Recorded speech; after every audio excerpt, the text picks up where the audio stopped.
Kai, wannan tayi. Ya ne? Wallahi baffa ya gida. La. Baffa da wani abu ya taso gida baffa. Ya ci ganin yarinya ba. Kai, bari kai dai ulma ɗin yana kwafsa ni wala. Ni na ce wai ban son aure yanzu.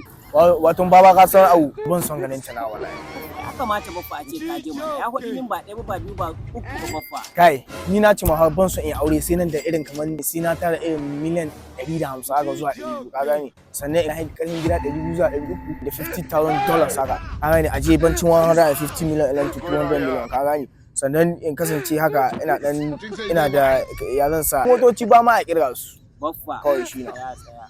Baffa ba a bin duniya da gaggawa. Da dawowa ta ba ma ida kammala sabis an samo min yarinya gida kuma na aminta da ita na gane ta. Kai kaga zaka iya ni ban iya gaskiya. Ba mu do duniya kan shi baffa. Kai hankuri mu ce mu ganin A yarinya. wani ma inda ya riga ya kwafsa. Kai hankuri mu ce ganin. To shikenan yanzu yau shi zamu na. Bari an jima karhe shi. To shikenan. To yayi mu je kawai mu ganta. Amma dai ka tabbata bani sako.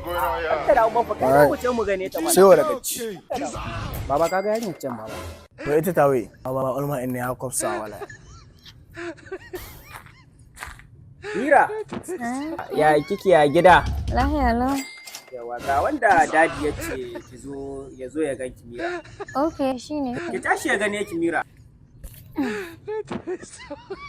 Kai, wannan tayi. Mun kira ulma yan.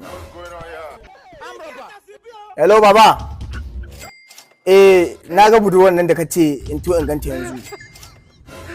Tabbas lalle na gane ta kuma tayi. Wallahi sati biyu yayi yawa baba. Na gaskiya a daura auren nan da kwana biyu. Ban ki jini ma a daura auren nan gobe ba. Au tayi. Waga tayi. To shikenan a har shirye-shiryen biki.